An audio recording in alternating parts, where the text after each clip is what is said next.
Today's podcast is brought to you by Gaston Luga, a Swedish-designed lifestyle backpack. Go to www.gastonluga.com, use promo code DNC15 for 15% off your total purchase as well as free shipping. That's www.gastonluga.com. www.gastonluga.com. Peace. You're here with me now talking about ghosts. Do you believe in ghosts?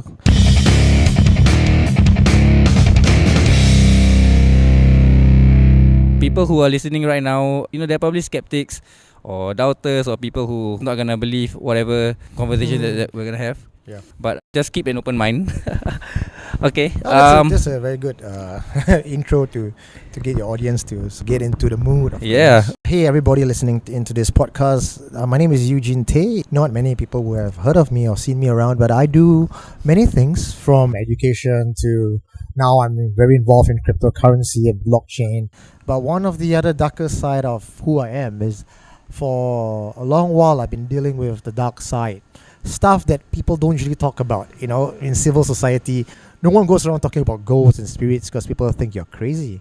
But for a long while, it's been a very real thing to me. 2 years, full on 2 years of my life, I had to deal with spiritual attacks, possession, stuff that you only see in the movies happen to me in real life. It took me a long while before I can even reconcile that that's reality to me. And when people say they are skeptics, they don't believe in ghosts, to them, I don't even get offended when they say that. In fact, I'm happy for them. If I've given a chance, I would also like to be a non-believer, because what it means as a non-believer is you have not had any of these paranormal experiences, which means you're very lucky. You don't have to go through that. Exactly. When did you find yourself very, very interested in paranormal stuff? Well, that's two different questions actually. I was always interested in the supernatural stuff as a child. I think we all been down that road where we read True Singapore Ghost Stories. Russell Lee. Shout out to Russell Lee. So that's like most of every kid entrance into the spirit world. And of course, you get interested in things that go bump in the night. And that's as far as interest lies. I get scared like every other child would. As an adult, we go to army, we hear ghost stories. And it's not uncommon to just be afraid. But it was not till... I remember this date very well, 2012, 1st May. That was my first experience, first brush with something that I cannot explain and science cannot explain. And for a good 6 months from 1st May, we tried going to science, we tried MRI, we tried going to a shrink, if short of just admitting to the IMAH. We tried everything possible that science can offer. And it was not till I decided that, okay, if you think that it's all right and all that you could diagnose is actually stress, and that's not good enough a reason for me, maybe I should just go find, like what people say, just go and find a bobo first, huh? And I was none the wiser, because anytime when you're in Singapore and Asia, anything that goes wrong, first thing people will tell you to do is go find a bomo. And when I did that, the first guy I found, I thought he was a bomo purely because he was a Malay man. That's how we kind of stereotype. Is it like Ustad? Like He's wearing an Ustad. Okay. So he's not like... this is not his profession, basically. He's just someone who understands. Exactly. So I was referred to him from someone I trust who had supernatural experiences, and he helped to cleanse her. So when I went to his house, I expected to see bottles of toyo and, Chris hanging on the wall. They're very stereotype. Yeah. Well, when I went there, it was a clean house. He has grandchildren running around. Normal human being. You would not even know this guy would be able to talk to ghosts. Yeah. Right? And the funny thing is, and here I'm going to share with you guys, right? A lot of people, after doing this for so many years, I realized there's a lot of people out there who actually have the gift. Either you have the gift to converse with the spirits or have the senses. The third eye, basically. Yeah. Or you have had some experiences before that you don't share with anyone. Okay. And when you look at them, you can't tell them apart from normal people. Okay. What do you think, in the simplest form, like a definition of a ghost? There are a lot of variation. There's Pontianak, or there's vampire, or Casper. Yeah. For in the simplest sense, how can you explain what a ghost is to a... I can explain it in a professional sense first. I've been doing paranormal investigation for quite a number of years. So in the paranormal investigation field, we believe that spirits, ghosts are actually energy field. They affect different frequency that we can sense, and that's why they actually emit energy. That's why we use EMF meter to detect so-called ghosts. In Asian context, ghosts are actually spirits of the dead, demonic entity. So in a spiritual realm, all we can understand right now is that these are things we cannot explain with science. May it be energy or spirits or ghosts. We do know that these are things we cannot see and do affect us in one form or another. Okay, instead of saying ghosts, let's just refer it to as entities for now. Sure. Is it? That'll be good for skeptics out there, because or even paranormal investigators, saying ghosts seems to be a very taboo word. I'm a believer personally because I've had family members who have gotten possessed before. I've never seen anything in a physical form, like no manifestation. No manifestation, no, not yet, or hopefully not ever. But I do believe, because my dad, when I was younger, there are stuff that happens at home that I myself cannot explain. Like what, for example? Like for example, my aunt and my dad, they are able to summon spirits or summon entities into their bodies. Okay. And then they become that. The entity take like over a medium their then. a medium. Yeah. Okay. So basically, it's not that my dad dabbles in these dark arts or anything, but he knows how to do it.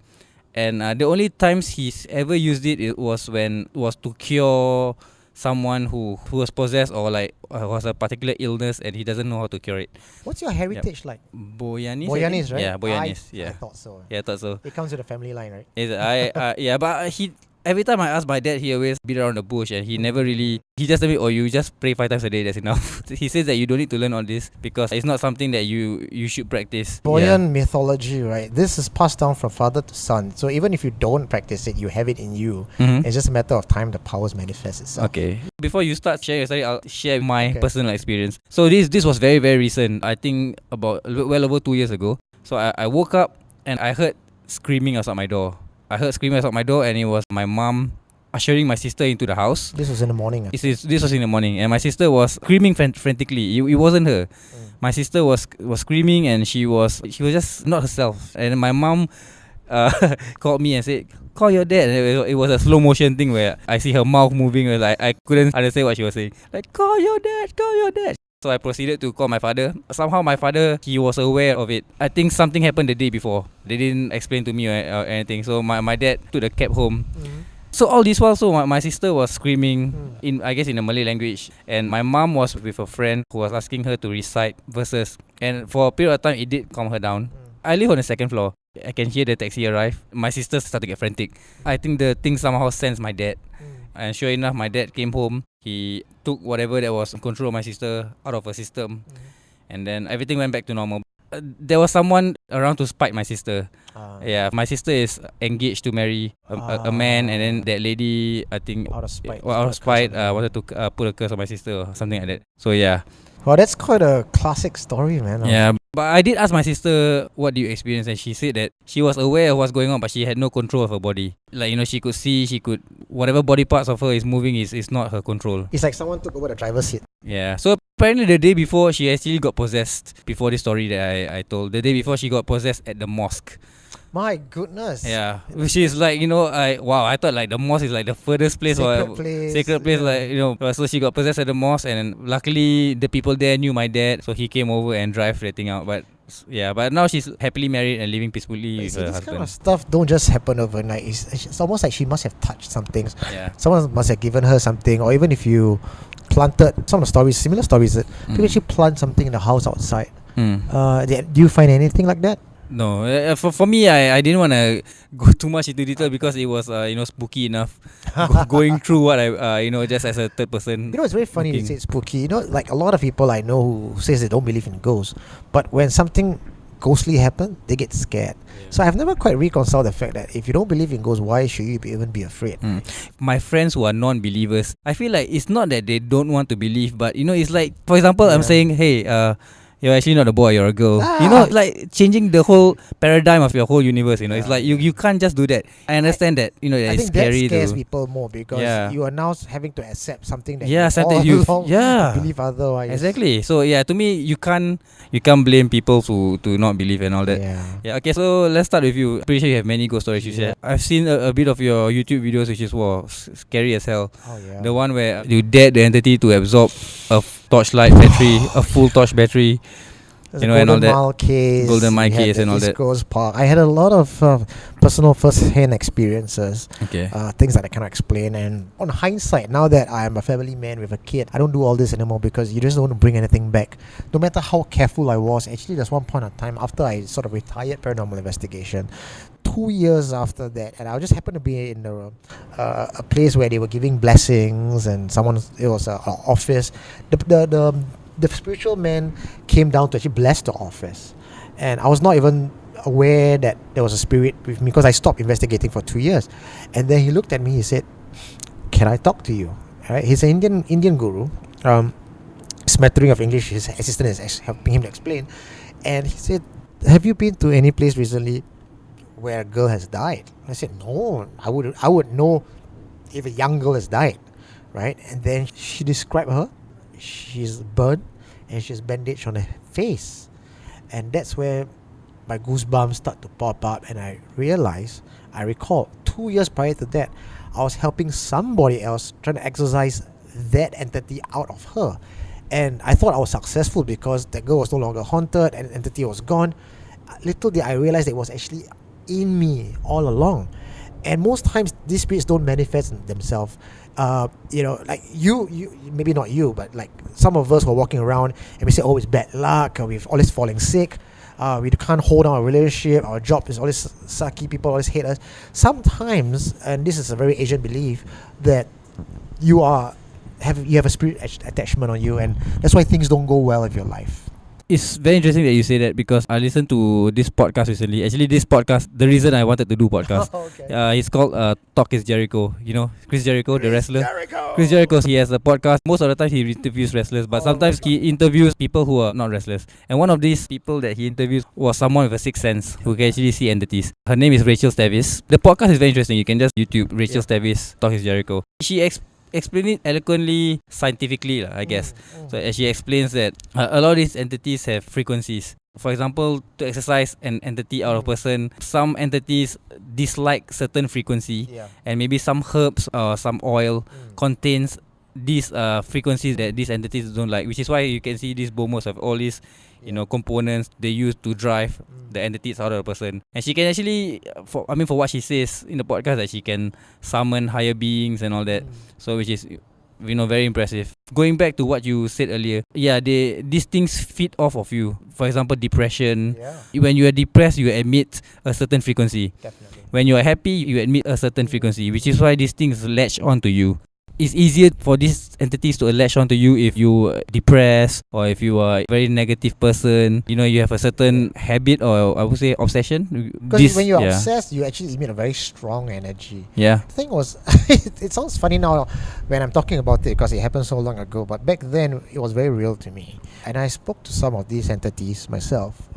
Just to be very clear for all the listeners tuning in right now, I am not a person with a sixth sense. I do not have the third eye. I cannot see spirits. I cannot talk to them. And in my field as a paranormal investigator, you are not supposed to have any of this because then it will affect your work. Yeah, affect your work, because when we are investigating, we are supposed to be as neutral and as scientific as possible. So how I talk to all the spirits is actually through medium, or in that point of time, this girl was possessed, and she was like a Wi-Fi without password. Everything could just come into her, and I could speak to these spirits. So I found out that these spirits, most of them that were possessing her, didn't mean to possess her out of malicious intent. They are just attracted by the energy. So like if you're sad or angry, you actually draw them to you like a beacon, and they just latch onto you because they feed off your energy. What are some of these conversations that you have with these people? Like, what do you ask? Oh my goodness! The first time it happened, I thought it was a joke. It was a long Tambling Road. See, I can see most of these memories are still so fresh. It was long Tambling Road. They were doing road works there, and we were walking back, and suddenly she just fell unconscious. She woke up, and she started talking to me in dialect. So I can't converse in dialect, but I can understand, Chinese dialect? Yeah, I think it was a Cantonese or Hokkien, one of the dialects. I picked up in the army, and I sort of conversed with it just a little bit, right? So it was an old man, and he's waiting for his family to pick him up. And know that the person I was with, she's not an actress. She is not a person who is jovial. She doesn't act this way. And for her to suddenly turn around in a 180-degree character change, she has got to be an award-winning actress, or this is a real case possession. The context of it, we were talking and we were walking. There was no reason for her to suddenly pull that off. It's not on April Fool's Day. So when that happened, I was like, this is a bit weird. She didn't even know this language or this dialect, and it was an old man insisting he wait for the family.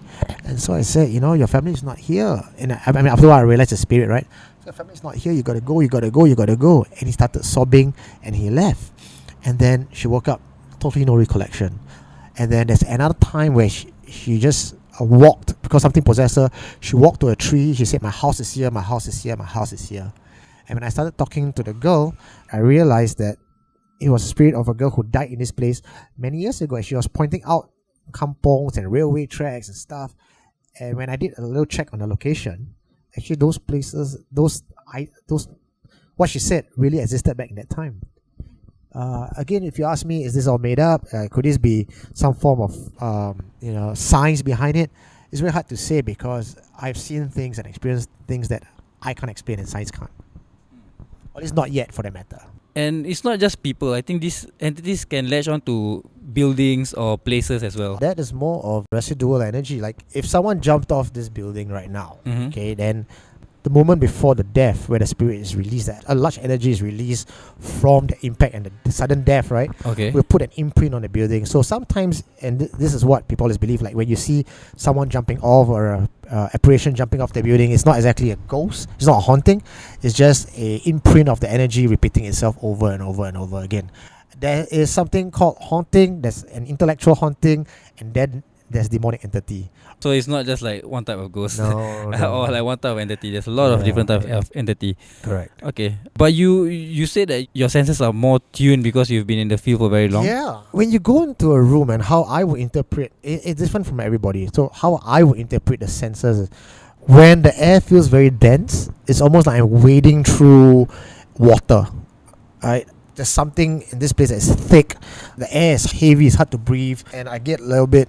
Usually, you get this sense of uneasiness, but I get a little bit more than that, because I can actually feel the air getting heavy and it's thick. And I mean, that's how I would explain it. Okay. Yeah. And then I know this place is not right, and usually I would try to converse with it. And most times, these spirits will be happy to converse with you, and very easily just don't want you there. Most times when a haunting happens, because we don't get the signs, the spirit is trying to connect with us, trying to tell us, no, get out. And because you don't get the signs, you have to move things around, throw things, or maybe even try to amplify their presence, and that makes you uncomfortable. Sometimes the place you go gives you the chills. Yeah, so all these are signs that your body reacts to when a place is unclean. But it's just that I've been to so many of such places, I begin to identify how my body reacts to it. What about where we are now? Pretty much very clean. Yeah, this place is clean. Okay. Have you ever seen a manifestation? Physical? Shadow. I've seen whiffs of smoke. I remember seeing things when I was younger, but again, as a paranormal investigator, whatever that you see, experience, and all that has got to be documented and tried to be debunked. And if you cannot prove or disprove it, then it becomes somewhere in between, and you cannot prove that that's a ghost you saw. Maybe I'm tired, maybe it's something, that's how we always try to brush it aside and say, no, it must be your imagination, right? But of course, if you ask me what I've seen, I believe what I've seen. And there's one time I just going to share with you very quickly what I've seen. And this was in the airport, the bridge between T1 to T2. We were playing catching, and I thought I saw this person running, and I ran after that person because I thought it was my friend, right? And when I ran to the corner, I realized it was just a ahu room and a toilet. And I was that at that point in time I was having fun. There was no reason I should feel afraid, because I was playing catching. And when I opened the door, something just brushed past me. See, telling you now, I can feel the goosebumps in my hand already.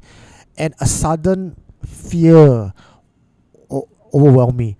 And this is where the body's natural instincts kick in to tell you to get out of the place. And for some reason, I just reacted and I ran. And when I ran out, I saw my bunch of friends at the end of the corridor waving to me to come. And out of instincts, I just run towards them, and everybody started running. So we just ran until we hit the public area. And that's where we all stopped. And I'm like, why you guys run? Then they said, do you know there was something standing behind you right above? Right? So I must have chased something, or something have made me chase it with the intention to possess me and take over my body. but the fear kicking or something protected me, and I ran. So that was wow. Very, very scary. Nothing else? Uh, In terms of personal experience, you've seen the videos that I have, right? Like Yeah. I would ask the entity touch me. The most recent incident, I went to a house to try to help the family cleanse the house, Okay. and apparently it was a poltergeist activity there. Mm-hmm. Things were moving around, messages were being put on the mirror, and I spent a night there locked down on my own with no one else in a haunted house, myself, my EMF meter, my EVP, and everything, all my devices were there. And 9 out of 10 times you go to a haunted place and you will not get anything. And you see all those cool videos where people do paranormal investigation. The times that you can actually collect evidence is probably a split second or 1 second of a 14-hour lockdown. So that's the kind of life we lead, you know. It's not all exciting, glamour, adventurous all the time. You see that on Ghost Adventurers, but that's not the case in what I have experienced. So I was in the house and we had the EVP on, the EMF on, and I was blasé at that point in time. I was like, okay, I'm going to spend here the whole night, and 3 a.m. maybe I catch something. But no, I recorded full-on conversation, voice. Like I could ask a question and I got intellectual responses. EMF meter would go crazy.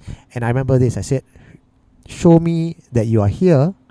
And the Mother Mary statue toppled off the the altar. This was in the YouTube video? No, this was not on YouTube. This was one of the private investigation. It's not even an investigation. It was a invite by a family who says, can you come down to my house and help me, please? Okay. So it was off records. And it was real. The poltergeist, this family was not faking it. And I realized that this entity that was in the house was because of a promise that was not fulfilled by one of the family members. He wanted to claim a life. Oh. He was promised something that was not delivered. And he wanted a life in return. one of the family members. Yeah. But everything's okay now, right? It was out of my pay grade. I couldn't handle it. I could only converse. And I think my role in all this is, if something happened to you, you don't just pick up a phone and call a spiritual person. It's like 1-900 spirit help, right? And then you expect somebody to come down and, ting-ling-ling, how you clear the place. It doesn't work that way. So when I came in and I could quantify and I could document this evidence, and I brought this out to the various spiritual people that I have on my quick dial. Like you talk about Ustad, you talk about the Indian, all the different religions, like the United Nations of spiritual people. I have them on my phone. So I went down to one guy who said, can you help this family?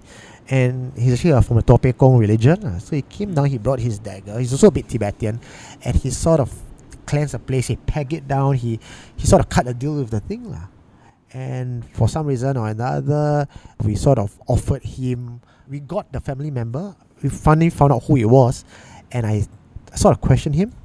So the funny thing is, and tell me if this sounds weird to you, okay? So he was a teenager, a young teenage boy, probably about 14, 15 years old, and he was decked out in like Rolex watches and branded bags and everything. Okay. So when I asked him, how do you manage to afford all this? He said, I was lucky. And he had like tattoos on his body, and he had 9 names, right? Okay, 9 different names. 9 different names tattooed on his body. Yeah, it's like both guys and girls. So if there's all girls tattooed on your body, girls' names are like, you heartbreaker, you player, right? So like guys, why would someone tattoo your ex-girlfriend's name on their body? Hey, millennials these days, I have no. Check off the list. Yeah, and I said, what are those names? And he said, they're my friend. I said, okay. Well, I got friends too. I don't tattoo their name on my body. What's up? And he said, these are my friends who have died in the last 3 years. I was like, dude, you're 14. You have 9 friends who died in the last 3 years. Yeah. I think, I know you're the most sway person I've ever known. Like, I don't be your friend because shit, man, I might die too. And then tattoo on the body. Yeah, I said. And so I put 2 and 2 together, right? So sometimes paranormal investigation is about trying to suss out meanings behind things. I said, the bunch of you make a plan and make promises that you didn't deliver. And I said, how many of you are left in this group? He said, only him. I said, does it not raise any alarm bells that you're the only one left alive and now there's haunting? And what I didn't tell him was, when I was asking a question the night before, there were 9 other spirits in the house. And he had 9 dead friends. So those were his friends? No. I do not think a spirit of a dead person can be that powerful. So this was obviously a demonic entity, so intelligent, so powerful, keeping the souls of the dead because a promise was not kept. You asked me, have I cleansed this place and moved on? I said, I doubt it, because when it comes to demonic entity, there is no cleansing. Even if you talk about energy, you can't destroy energy. It just converts from one form to another. It's just a matter of us perhaps pushing this to a later time, covering him from his aura, from being traced. But this kind of thing, when you make a promise with the infernal side, you either pay it or there's something to, you have to give something back in return. He wanted wealth. That's he my promised. Guess. Yeah, okay. That's my guess. And see, the thing is, for the listeners here, and if you're all afraid of demonic entity, the good news is demons don't really dig you. Like, you are nobody in the eyes of the It's like Naruto summoning demon. Yeah. If only life was that easy, right? No, you don't get to summon demon and you have all that cool witchcraft thing. Demons don't usually deal with you unless you're born with some signs or your past life have some. For the same reason, you can't just everyone just be having angels coming down and talk to them. It just doesn't work that way. Okay. But sometimes some people decide to go and lock demons in. I'm going to share you one more story. Sorry if I'm hogging the mic, right? No. So this is 492 Changi Road. It's a shop house. Okay. So I know who's the new tenant. The place is clean. It was dirty before when I took over. The place was very cheap when I rented the shop place, and there was spirits in there, and it was dense and heavy, and it was locked in, and my devices were going crazy. And I thought, okay, maybe I just wanted a second opinion. I brought in two other friends on separate times who could see things, and they said this place is crowded with spirits. And the third time when I brought someone in, I brought someone a bit more powerful to talk to the spirits and find out what the hell is going on. And turns out that there was a demon that was summoned and locked in this place, because that back room was used for vice activities, prostitution, gambling and everything. So they brought in the spirit to lock it down so that it helped them gain whatever stuff that they're trying to do. Whatever benefits. Yeah, so we had to release the demon. They told us that there was a talisman in this place that was locking the demon down. And when we found it, it was actually a parqua. So you would think that a parqua, the Taoist one, the 8-sided thing. Then like the yin yang. Yeah, like the yin yang thing. Right? So we thought all this thing like, this is supposed to ward away spirits, but no, it's actually like double bladed. It can use to keep things out or use to keep things in. So when we found it and when we removed the parqua from the ceiling, the floor ceiling, there was a loud scream and a smell of decay. Like, I wouldn't have found the thing. Like, it was impossible for me to find the thing if the entity did not lead us there. I mean, I had a spiritual master with me, right? And he conversed with a demon. Okay. The demon said that parkour is in a floor ceiling, locking me in. I can't get out. I don't want to be here. I can't get out. Oh, so he's been there for a very long time. Yeah. How would the spiritual master know? If we talk about he would not know, right? Unless he was the one who placed it there, right? Alright. So when we broke the floor ceiling and we pulled out the parkour, there was a loud scream, a smell of decay. Wait, the scream is what? Manly scream of? It's a screech. Okay. It's a screech that I can only hear in my ear. And when we threw it away, the spirit left. So sometimes we talk about demons and angels and we always think, ghosts, we are scared, demons, we are scared. Most times if you actually understand that they have a purpose and a reason just like you and I, and they don't want to be here as much as you don't want them here, it's easier to, live with this fear and help them move on. So why do you decide to stop paranormal investigating and go to the Bitcoin route? Well, the Bitcoin route has definitely more money than ghosts. Like, you don't make a living telling ghost stories and cutting videos like that, or even helping people. Because when we do spiritual work, we don't take money. We ask people to donate money to the charity or to temple or mosque or whichever institutions that they are from. And the people who are legit that I know, they don't collect money themselves. If you get someone who charges you an arm and a leg to help you exercise stuff, just be careful with such people. I went to the Bitcoin route and all that, cryptocurrency, because that was a job, that was a career, that was something that would help me live a normal life. Earn a living, because you have a kid now and Exactly, and I stopped paranormal investigation primarily because I'm a kid, and going to all these places and helping people actually takes a toll on me. You may not realize this, but every time I finish a lockdown, I finish helping someone, I come back, I'm exhausted. I'm drained. And a part of you is always given out to this thing as a form of payment, because you don't just walk into a place, try to be yaya about this and try to investigate and be surrounded with all these entities and walk away unscared, no matter how careful you are. The whole takeaway from all this is that there are always going to be non-believers and you can't blame them. I would like to stay in the neutral side of things Yeah. but to me it's more fun to believe, It's more fun to let your imagination run. Yeah, wild. exactly. And What could have been? Yeah, to me it's very myopic to say that there's only humans and animals or whatever living beings that exist in this world. Yeah. To say that this small earth, a tiny speck of dust in a huge universe, it's very myopic and arrogant to say that there's only us. There's nothing else. Yeah. I think it's always more fun to imagine what could have been, like, and as human, we always like to believe in the fantasy, and look, we can't convince people about religion. Yeah. How can we convince people about ghosts? It's a matter of faith and belief. Like, I could show evidence of somebody, and it could still be debunked 10 ways to Sunday. It's just a matter of personal belief in this case. If you look at different religion, different culture, different places, each have their own interpretation of things.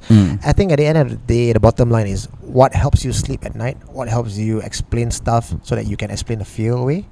So, when it comes to ghosts and paranormal, at the end of the day, it's boils down to belief. Yeah. If you are not into ghosts, you can always go into Bitcoin. Right. Well, my name is Eugene Tay. And, thank you so much for being in the podcast. It's very interesting. Thank you so much interesting. for having me here. Thank you. Right.